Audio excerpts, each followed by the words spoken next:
बंधुओं, भगवान श्री कृष्ण और श्री सुदामा जी सांदीपनी गुरुकुल में साथ में पढ़ते थे। एक दिन श्री दुर्वासा जी भिक्षा मांगने के लिए गुरुकुल में आए। गुरुमां ने मन में विचार किया कि दुर्वासा जी तो संत हैं, ऋषि हैं, इनको सब जगह से भिक्षा मिल ही जाएगी, यहां नहीं मिलेगी तो कहीं और से मिल जाएगी, इनको कोई मना थोड़ी कर सकता है। परंतु आज गुरुकुल में ज्यादा व्यवस्था नहीं है, थोड़ी बहुत सामग्री है, और वो सामग्री भी मैंने कृष्ण और सुदामा के लिए रखी है। दोनों वन में जाएंगे लकड़ी तोड़ने के लिए, कुछ पुष्प आदि लेने के लिए, तो वो जो चने हैं वो कृष्ण और सुदामा दोनों पालेंगे। अब दुर्वासा जी को यदि मैं दे देती हूं तो बालक बेचारे भूखे रहेंगे वन में, कहां फल मिलेंगे, कब खाएंगे, कैसे होगा। तो गुरु मां ने आज दुर्वासा जी को भिक्षा देने से इनकार कर दिया और कहा, महाराज जी आज तो आप कहीं और से पा लीजिए, कल हम दे देंगे। दुर्वासा जी को यह बात उचित नहीं लगी।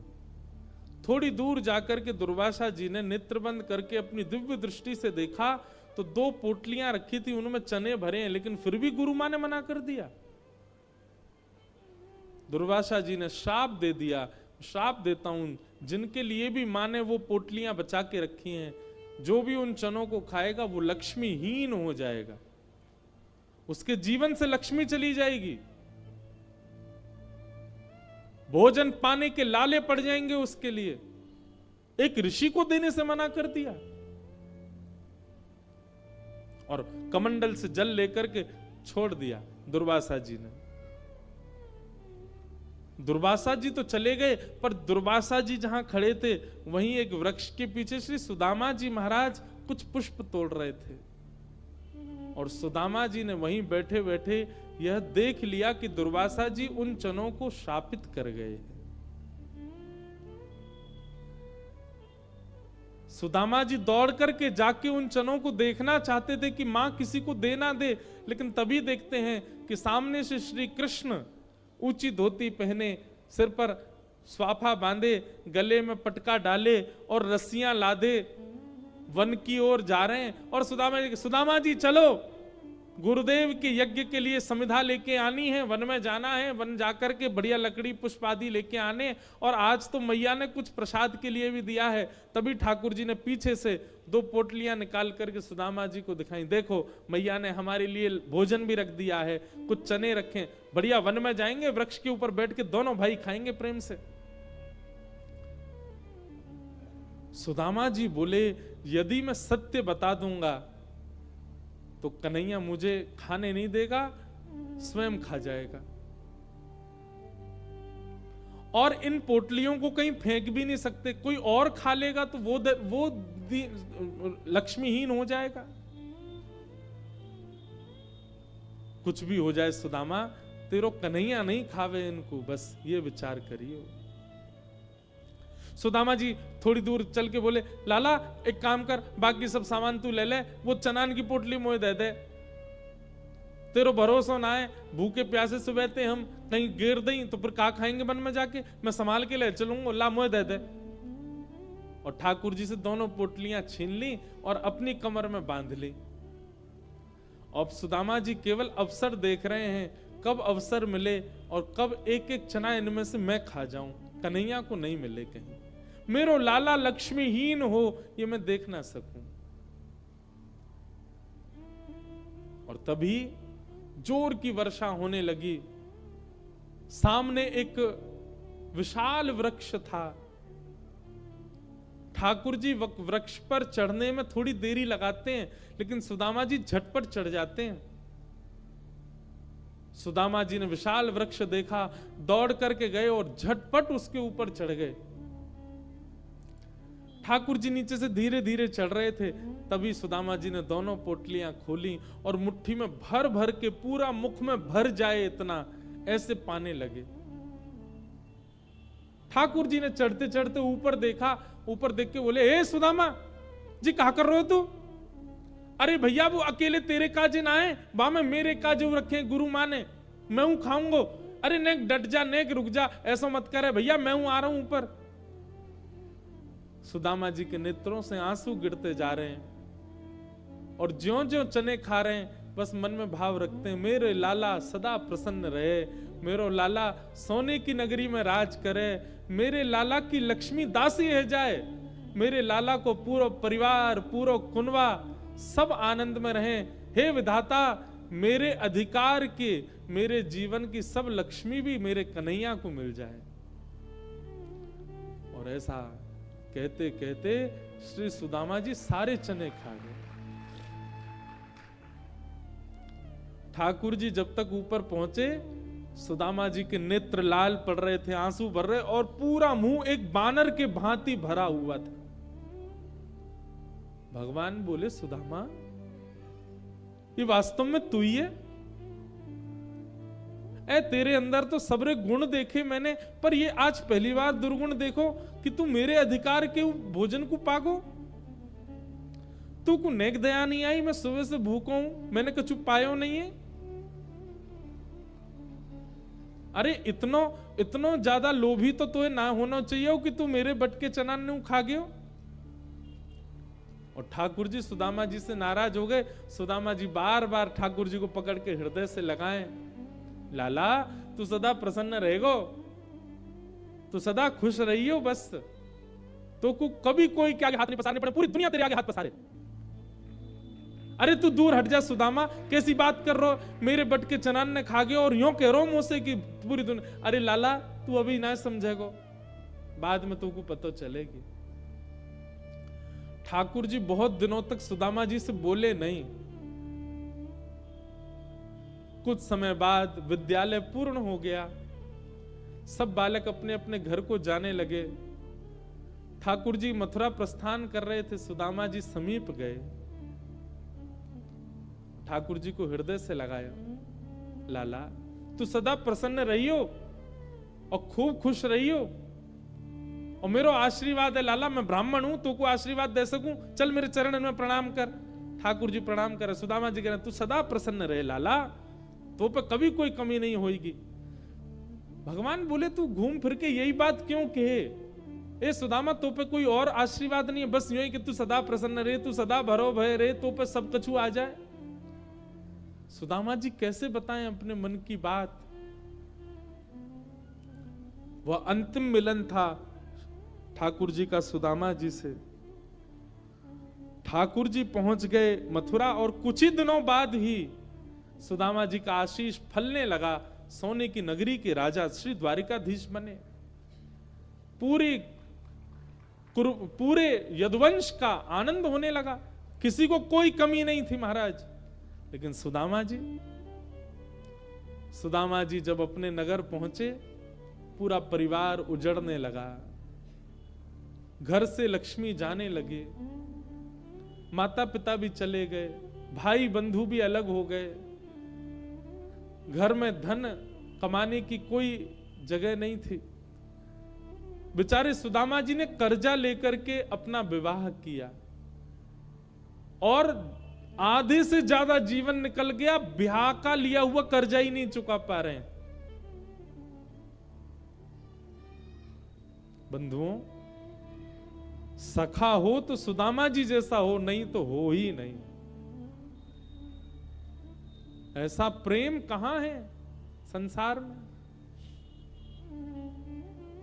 इतना बड़ा त्याग कौन कर सकता है अपने के लिए?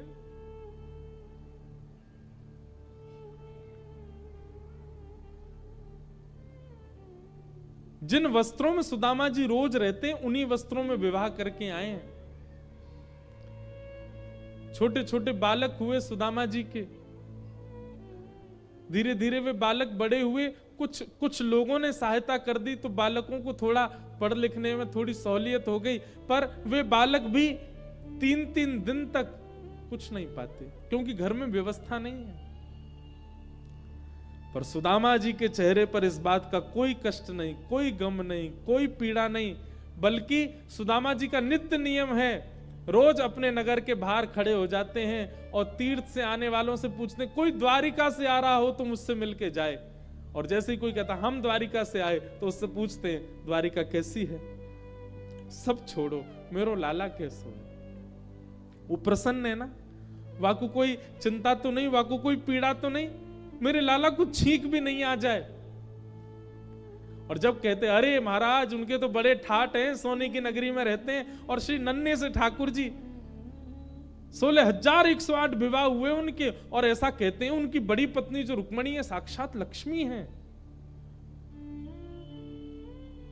सुदामा जी बस इसी से प्रसन्न हो जाते हैं, बस मेरो लाला प्रसन्न रहे।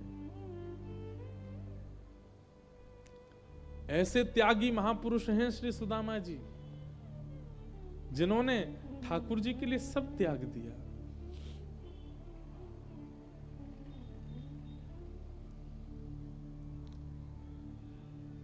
सुदामा जी महाराज कभी किसी को नहीं बताते कि श्री कृष्ण मेरे सखा हैं। क्यों? क्योंकि मेरी अवस्था देख करके कहीं कोई ठाकुर जी पर प्रश्न ना उठाए कि ठाकुर जी किसी को क्या देंगे, अपने सखा को ही नहीं दिया तो। मेरी फटी हुई धोती देखकर, मेरे तन की अवस्था देखकर के कहीं कोई कृष्ण पर प्रश्न चिन्ह ना लगा दे कि भगवान श्री कृष्ण का सखा इस अवस्था में।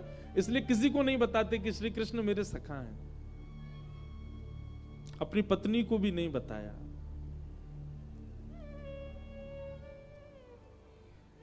एक दिन एक भिक्षुक द्वार पर आया और द्वार पर आकर के सुदामा जी की पत्नी जी से कहने लगा, अरे देवी भिक्षाम देही, कुछ भिक्षा दे दो। सुदामा जी की पत्नी आई और आकर के बोली, महाराज क्षमा करें, आप गलत पते पर आ गए। हम तो कभी कभी खुद भिक्षा मांग करके पाने वाले लोग, आपको कैसे भिक्षा प्रदान करें। वो भिक्षुक जोर से हंसने लगा, कैसी बात कर रही हो, भिक्षा नहीं देनी तो ऐसी मना कर दो, ये इस प्रकार की चिकनी चुपड़ी बातें क्यों कर रही हो। सुदामा जी की पत्नी सुशीला बोली, मैं कुछ बना नहीं रही हूं, मैं सत्य बता रही हूं, हमारे घर में व्यवस्था नहीं है, ऐसा हो ही नहीं सकता। भिक्षुक बोला, आपके पतिदेव द्वारिकाधीश श्री कृष्ण के मित्र हैं, उनके अनन्य सखा हैं, और द्वारिकाधीश के सखा होने के बाद भी कुछ नहीं है। अरे नहीं देना तो ऐसे मना कर दो, अपने आप को भिक्षुक क्यों बता रही हो आप। सुशीला हंसने लगी, बोले आपको किसी ने गलत जानकारी दी, द्वारिकाधीश जी से तो हमारा दूर दूर तक कोई संबंध नहीं है, और यदि संबंध होता भी तो हमारी ऐसी अवस्था थोड़ी होती। भिक्षुक बोला, मुझे लगता है निश्चित आपके पति ने आपसे बात छुपाई है, और नहीं विश्वास होता तो जब आपके पतिदेव कोई साधना की क्रिया कर रहे हों, जिस समय वो भयंकर ध्यान में बैठे हों, उस समय केवल इतना कह दीजिएगा, द्वारिकाधीश आपके कौन लगते हैं। अगर वो सुन के घबरा जाएं तो समझ जाना आपसे छुपाया है उन्होंने। वो भिक्षुक कोई और नहीं है, साक्षात द्वारिकाधीश ही आए थे सुशीला को बताने, ताकि सुशीला सुदामा जी को कैसे भी द्वारिका भेजे और मैं सुदामा पर कृपा करूं।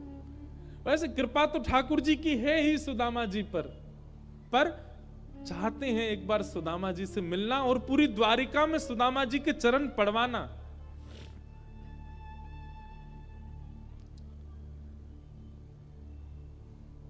पूरे दिन में एक वह काल आया जिस समय सुदामा जी साधना में बैठे थे। उस समय सुशीला कुछ भी कहे, सुदामा जी का ध्यान कभी नहीं टूटता, लेकिन आज सुशीला ने अचानक कहा, सुनिए,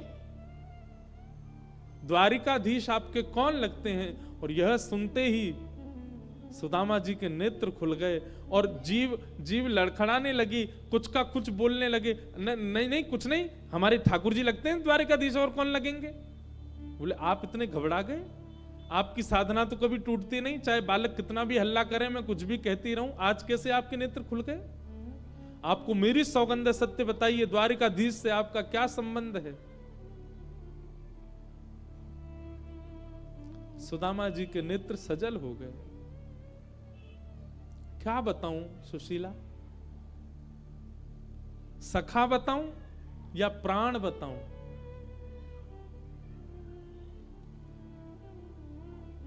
अयम ही परमो लाभो उत्तम श्लोक दर्शनम।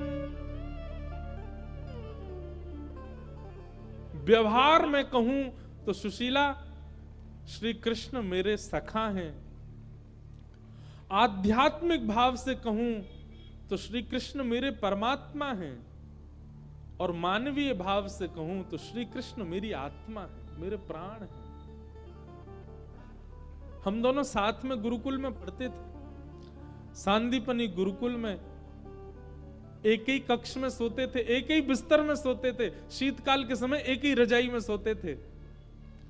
और कन्हैया को आदत थी मैया से गले लग के सोने की। अब गुरुकुल में तो मैया थी नहीं, तो मुझसे ही गले लग के सोते थे। रात में मेरे पेट पे ही हाथ रख के, मेरे हाथ की तकिया बना के शाम सुंदर मेरे पास ही सोते थे। रात भर कभी कोई कथा, कभी कोई कहानी, कभी कोई लोरी सुना करके सुलाया करता।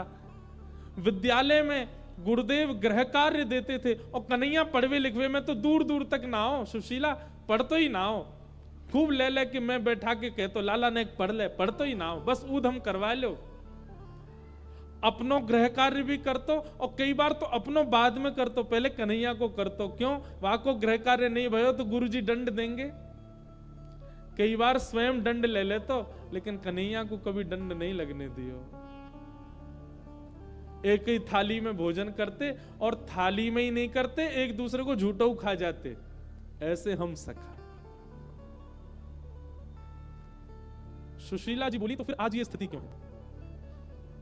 एक ही गुरु के आप शिष्य हैं, इतने अनन्य सखा एक दूसरे के हैं, तो फिर एक द्वारिका का राजा और एक झोपड़ी में रहने वाला क्यों है? सुदामा जी मुंह छुपाने लगे, मुझे नहीं पता देवी, ये मेरा प्रारब्ध है, शायद मेरे पूर्व जन्म के कुछ कर्म होंगे। और तुमको पीड़ा होती होगी, बालकों को पीड़ा होती होगी, लोगों को मैं निर्धन लगता हूं, पर मुझे बिल्कुल अप्रसन्नता नहीं, मैं बहुत प्रसन्न हूं अपने जीवन से। अरे देवी, ये 4 दिन भोजन ना मिलना, इसको तुम दुर्भाग्य मत मानो। ऐसा शास्त्र कहते हैं महीना में एक दिन आने वाली एकादशी पर जब व्यक्ति व्रत करता है तो उस दिन ठाकुर जी उसको देखते हैं। लोगों की 1 या 2 एकादशी होती हैं, मेरी और तेरी तो महीना भर में 15-15 एकादशी हो जाती हैं। 15-15 दिन ठाकुर जी हम पर दृष्टि रखते होंगे। सुशीला बैठे बैठे सुनती रही और अंत में सुशीला ने थोड़ा अपना ढंग बदला, सुदामा जी के पास गई और बोली क्षमा करें, मुझे ये करना पड़ेगा। और सुदामा जी का हाथ उठा करके अपने सिर पर रख के कहा, तुम्हें मेरी सौगंध है, आप द्वारिकाधीश से मिलने जाइए। सुदामा जी बोले देवी उसकी आवश्यकता नहीं है, मैं नित्य ही अपने चित्त में ठाकुर जी का दर्शन करता हूं, मिलने की आवश्यकता क्यों? और मेरी दीन अवस्था, मेरी अवस्था, मेरे ये शरीर को देख के, मेरे फटे हुए वस्त्र देख के कहीं कन्हैया को ये नहीं लगे, और कन्हैया को तो नहीं लगेगा, पर द्वारिका में इतनी सारी पत्नियां, उनकी सबको ये नहीं लगे कोई गरीब है, कुछ मांगने आया है, मुझे इस प्रकार बहुत संकोच होता है, मैं नहीं जाऊंगा।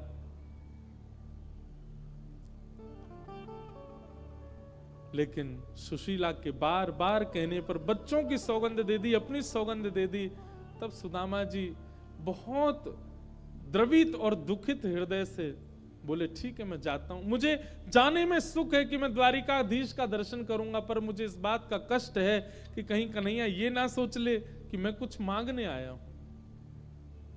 देवी, पुत्री के घर, वैद्य के घर, गुरु के घर खाली हाथ नहीं जाते, मित्र के घर खाली हाथ नहीं जाते, कुछ लाओ ना।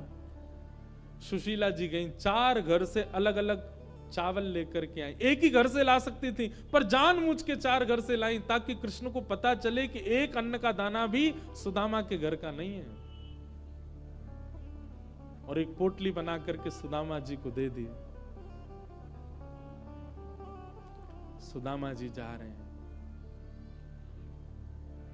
घनश्याम तुम्हें ढूंढने जाए कहाँ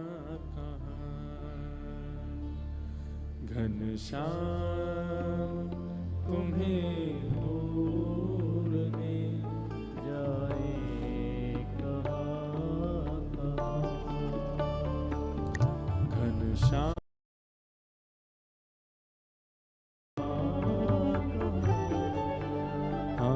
दिखाए कहाँ कहाँ हो जाए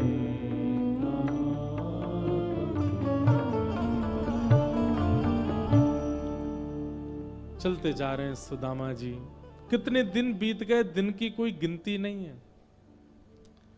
तभी चलते चलते हार गए सुदामा जी, एक जगह रुक गए, अपने हाथ की तकिया लगा करके वहीं सो गए और बोले, हे द्वारिकाधीश, अब तो भैया मेरी क्षमता तो पूरी है गई, तो मौसम मिलना हो तो भैया तू ही आ जाइयो, मेरे बस की बात तो नहीं है। और हाँ, यदि मेरे प्राण चले जाएं तो मेरे बालक और मेरी पत्नी, मैंने जीवन में कछु नहीं मांगो, बस उन लोगों को ने ध्यान रख लियो लाला, मेरी हिम्मत तो ना है अब तेरे पास आवे की। और एक सरोवर के तट पर सो गए श्री सुदामा जी।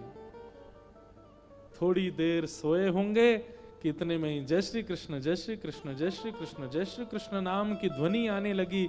नेत्र खोल करके देखा तो चारों ओर स्वर्ण की नगरी है और सब लोग जय श्री कृष्ण नाम की ध्वनि बोलते हुए चल रहे हैं। सुदामा जी महाराज उठ के खड़े हो गए, सोए थे कि नदी के किनारे पहुंच गए कि नगरी में। किसी से पूछने लगे, भैया ये कौन सी नगरी है, ये कौन सी जगह है, ये कहां आ गया हूं मैं। सब बोले, भैया ये कंचन नगरी श्री द्वारिका है, श्री द्वारिकाधीश की नगरी है। द्वारिकाधीश द्वारिकापुरी में विराजते हैं, राजाधिराज महाराज देवकी नंदन वसुदेव नंदन ब्रज उर चंदन गौ ब्राह्मण प्रतिपालक श्री द्वारिकाधीश की नगरी श्री द्वारिका है।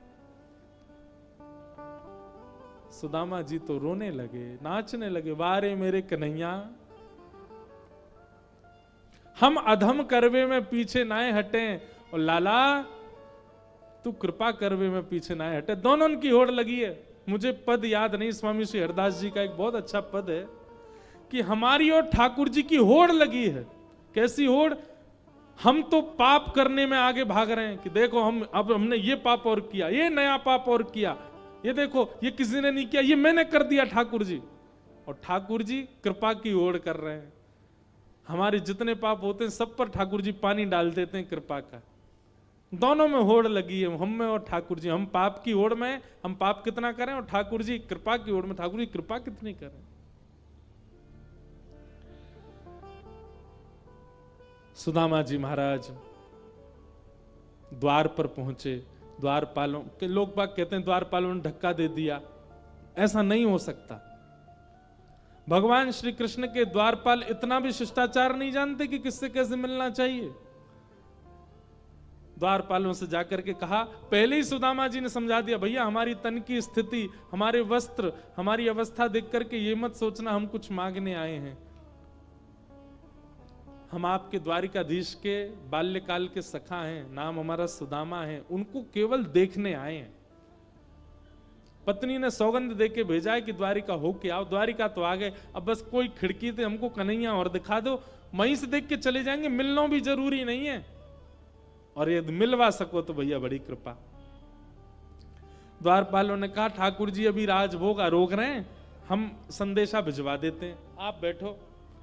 सुदामा जी वहीं खड़े थे। द्वारपालों ने भीतर जाकर के बताया, बोले नाथ, द्वार पर एक दुर्बल सा ब्राह्मण आया है, उसकी धोती फटी है, उसके तन की सारी हड्डियां गिन सकते हैं, परंतु उसके मस्तिष्क से लगता है कि कोई विद्वान ब्राह्मण है। आपका बचपन का सखा स्वयं को बता रहे हैं, नाम उन्होंने अपना सुदामा बताया है। सुदामा शब्द सुनते ही भगवान कवल पा रहे थे रोटी का, वहीं रुक गए और वहीं से पूछने लगे, सुदामा जी आए हैं द्वार पर? हमारे सांदीपनी गुरुकुल बचपन के सखा श्री सुदामा जी आए हैं? बोले जी भगवान। तुम उनको भीतर क्यों नहीं लेके आए? बोले नाथ, आप राजभोग रोक रहे थे, और भाई कह रहे थे कोई खिड़की से हमको दर्शन करा दो, केवल मिलना नहीं है, दर्शन करना है। ये सुनते ही ठाकुर जी तो महाराज नेत्र सजल हो गए, हाथ कंपित होने लगे, सारी सारी वह पुरानी यादें घूमने लगी ठाकुर जी के चित्त में। किस प्रकार हृदय से लग के सोना, एक थाल में भोजन करना, साथ में घूमने जाना, गृह कार्य सुदामा जी से करवाना, पेड़ पर चढ़ करके आनंद करना, नृत्य करना, गुरु जी के साथ किलोल करना, श्री कृष्ण को डांट लगने पर सुदामा जी को आगे आ जाना, नहीं गुरु जी कन्हैया ने कछु ना कियो, मेर मोते गलती है गई। ये सब भाव ठाकुर जी को याद आने लगे, नेत्र सजल हो गए। भोजन थाली ठाकुर जी ने किनारे कर दी और अपने सिंहासन से उतरे नहीं, ठाकुर जी कूदे और दौड़े हैं मुख्य द्वार की ओर। मेरे सुदामा बेसुध हो गए ठाकुर जी, वस्त्र कहीं गिरता जा रहा है अंग का, मोतियों की माला टूट टूट के गिर रही है, मुकुट कहीं गिर गया द्वारिका का, केश बिखर गए ठाकुर जी के, और नेत्रों से अविरल अश्रुधार। मेरे सखा श्री सुदामा आए हैं, मेरे प्राण श्री सुदामा आए हैं, मेरे मित्र श्री सुदामा आए हैं, बस यही गाते हुए ठाकुर जी दौड़ते हुए जा रहे हैं। मुख्य द्वारिका में ये दृश्य पहले कभी किसी ने नहीं देखा। द्वारिका के लोगों ने द्वारिकाधीश श्री कृष्ण की इस अवस्था को पहले कभी नहीं देखा। ठाकुर जी दौड़ करके गए और द्वार पर खड़े सुदामा जी को अपने अंक में भर लिया, और इतना कस के अंक में भरा कि नैका देर और ठाकुर जी नहीं छोड़ते तो श्री सुदामा जी ठाकुर जी में विलीन हो जाते। बार बार सुदामा जी का मुख देखें, फिर हृदय से लगामें, फिर मुख देखें, फिर हृदय से लगामें, फिर सर्वांगीण अंग को देखें, और सुदामा जी की अवस्था देख के रोते रोते ठाकुर जी फिर हृदय से लगामें। मेरे सुदामा आ गए, मेरे प्राण सुदामा आ गए। इस मिलन को देख कर के वहां खड़ा कोई व्यक्ति ऐसा नहीं था जिसके नेत्रों में अश्रु ना हो। बड़े बड़े राजा 3-3 दिन से प्रतीक्षा कर रहे हैं कि श्री कृष्ण हमसे मिलेंगे, लेकिन यहां दीनहीन सा एक ब्राह्मण फटी धोती में खड़ा है और ठाकुर जी उसको द्वार पर लेने आए हैं। आकाश में 33 कोटि देवताओं के नेत्र सजल हो गए, द्वारिका के जन जन के नेत्र सजल हो गए, और सब ठाकुर जी को वंदन करने लगे। जय हो कृपालु नाथ, जय हो कृपा निधान, आपकी दया को प्रणाम है नाथ। यूं ही नहीं ठाकुर जी दीनानाथ कहलाते हैं। सुदामा जी बोले लाला अब यहीं मिल लेगो, भीतर ले चलेगो। ठाकुर जी हंसने लगे, नेत्रों के आंसू पहुंच के सुदामा जी के गले में गलवैयां डाल करके भीतर ले गए। मंत्री आदियों ने एक आसन लगाया, एक सिंहासन लगाया। भगवान ने क्रोध में भर के देखा, बोले ये आसन क्यों लगाया तुमने? बोले श्री सुदामा जी बैठेंगे। बोले हटाओ इसको। आसन हटाया और द्वारिका के जिस राज सिंहासन पर स्वयं ठाकुर जी बैठते हैं उस पर सुदामा जी को बिठाया, और वहां बिठा करके सुदामा जी बहुत कांप रहे हैं। वो बार बार कह रहे हैं लाला तू इतना मत करे, मैं इन सबको अधिकारी नहीं हूं, मैं इतना योग्य नहीं हूं लाला। ठाकुर जी ने हाथ पकड़ के बैठा दिया सुदामा जी को। बोले आपका अधिकार क्या है ये मुझसे अच्छा कोई नहीं जानता, इसलिए शांत बैठे रहिए, सब जानता हूं मैं आपका अधिकार क्या है। रुक्मणी जी को इशारा किया, देख क्या रही हो, जल्दी परात लेके आओ, ब्राह्मण देवता हमारे घर आए हैं, इनके पाद प्रक्षालन करें, चरण धोएंगे, पूरी द्वारिका में छिड़काव करेंगे, हमारी द्वारिका पवित्र हो जाएगी। सुदामा जी रोने लगे, बोले लाला ये सब मत करे। ठाकुर जी बोले अब आप बिल्कुल शांत मौन हो जाओ, सौगंध है मेरी, कुछ बोलना नहीं एक शब्द भी। सुदामा जी मौन हो गए। ठाकुर जी ने चरण उठा करके जैसे ही परात पर रखे, चरण देखते ही ठाकुर जी को इतनी दया उमड़ी, इतनी करुणा आई। सुदामा जी के चरणों में फोड़े हैं, सुदामा जी चरणों से रक्त निकल रहा है, सुदामा जी के चरणों में कांटे लगे हैं, फटे हुए हैं चरण सारे। जीवन में कभी पादुका नहीं पहनी सुदामा जी ने।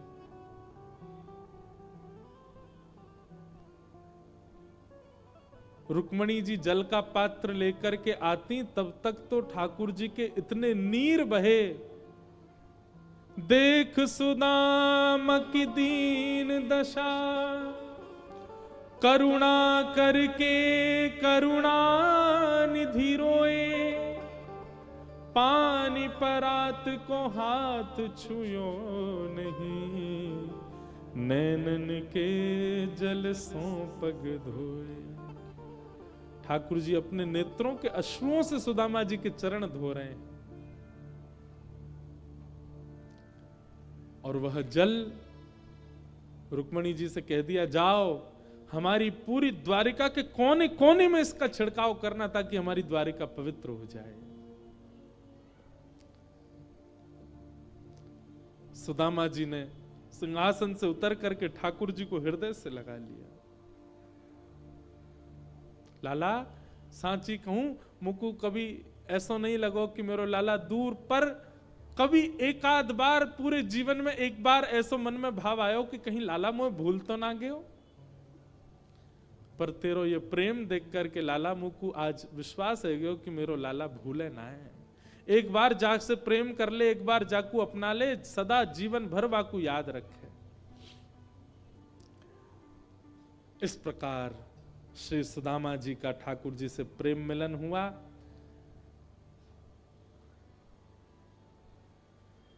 भगवान ने सुदामा जी से कहा, सुदामा जी आपका ब्याह हुआ कि नहीं? सुदामा जी बोले, लाला ब्याह हुए गए हो, बालक हुए गए। भगवान बोले, हमको नहीं बुलाया विवाह में। ठाकुर जी बोले, लाला अभी तक कर्जा चल लो है ब्याह को, तो ये बुला ले तो तू कितने हाथीन ने लेके आतो, कितने घोड़ा ने लेके आतो, कितने लोगन ने कहां थे बरातीन ने पवातो इतनो, या हमारे मैंने तो निमंत्रण उन्हें भेजो। अच्छा मेरी छोर लाला तेरो ब्याह है गयो? ठाकुर जी बोले, हाँ है गयो। अच्छा कहां है भाभी, कहां है, दर्शन तो करा। भगवान बोले, भाभी से मिलोगे? बोले जी। ठाकुर जी ने सब पत्नियों को आज्ञा की, लाइन लगा के आओ सब। मैं रुक्मणी प्रणाम। अच्छा चल सौभाग्यवती रहो। मैं मित्रविंदा प्रणाम, मैं लक्ष्मणा प्रणाम, मैं भद्रा प्रणाम, मैं यमुना प्रणाम, मैं जामवती प्रणाम। इस प्रकार करते करते प्रणाम महाराज 500 पत्नियां प्रणाम कर गई सुदामा जी को। सुदामा जी ने ऐसे तकिया लगा ली अपने हाथ के नीचे प्रणाम देने के लिए, थक गए बेचारे। भगवान बोले, क्या बात है? नहीं कुछ नहीं। अच्छा लाला एक बात बता। बोले, हाँ कितनी और है? भगवान बोले, 16,108। सुदामा जी बोले, वाह लाला, हमने तो एक ही ब्याह कियो, वहां में तो ये नहीं बुलाया तो तू नाराज है। इतने सारे ब्याह किए, हमें एक में ही बुला ले तो। ठाकुर जी बोले, इनमें से कई ब्याहों में तो मैं भी नहीं गया था, बिना मेरे ही ब्याह हो गया। भगवान सुदामा जी बोले, लाला पत्नी 16,108 है, पर पति तो अकेलो तू ही है। ठाकुर जी बोले, हाँ पति तो हम ही है। तो लाला एक काम कर, इन सबन ते कह मैं गरीब ब्राह्मण पत्रो दोबरोसो पधार जाऊंगा, सबन ने आशीर्वाद दूंगा, तो इन सबन की जगह तू प्रणाम कर, मैं तो आशीर्वाद दे दूंगा। और महाराज द्वारिकाधीश राजाधिराज महाराज त्रिलोकी नाथ सुदामा जी के चरणों में साष्टांग प्रणाम कर रहे हैं, और सुदामा जी दोनों भुजाओं से द्वारिकाधीश को आशीर्वाद दे रहे हैं। यह दृश्य उस समय पूरे ब्रह्मांड ने देखा, और सब ने पुष्प वर्षा करके सुदामा जी की जय जयकार करी है। जय हो सुदामा जी, धन्य है आप, आपके चरणों में श्री ठाकुर जी वंदन कर रहे हैं। बंधुओं, जीवन भर कभी शिकायत नहीं की श्री सुदामा जी ने। जैसी अवस्था, जैसी परिस्थिति, जैसा संसार ठाकुर जी ने दे दिया, सुदामा जी ने स्वीकार किया। उसी का प्रतिफल मिला सुदामा जी को। सुदामा जी फिर लौट करके गए। फिर कथा आती है कि सुदामा जी की नगरी तो पूरी द्वारिका से भी सुंदर नगरी बन चुकी थी। सुदामा जी को जब पता चला कि भगवान ने इतनी कृपा कर दी, तो सुदामा जी बोले, सुशीला तुमको यही चाहिए था ना, महल में रहो, अब तुम रहो यहाँ पे, बच्चों को पढ़ाओ लिखाओ, बढ़िया, हम तो वन में जाके भजन करेंगे। इतने में ही ठाकुर जी प्रकट हो गए, और प्रकट होकर के बोले, सुदामा जी यदि महल में मैं संग रहूं तो भी नहीं रहोगे? सुदामा जी बोले, तो रह लेंगे। बोले ठीक है, तो एक रूप से हम आपके संग महल में ही रहेंगे, अब आप यहीं निवास करो। और श्री ठाकुर जी ने बंधुओं देखो, संपत्ति बिना ठाकुर जी के यदि आएगी तो नाश करेगी, ठाकुर जी के सहित आएगी तो कल्याण करेगी। वही बात श्री सुदामा जी के साथ हुई। सुदामा जी के साथ सदा के लिए भगवान बस गए और इस प्रकार ये कृष्ण सुदामा मिलन की कथा हुई। बोलो भक्त वत्सल भगवान की। ऐसे हमारे श्री ठाकुर जी हैं।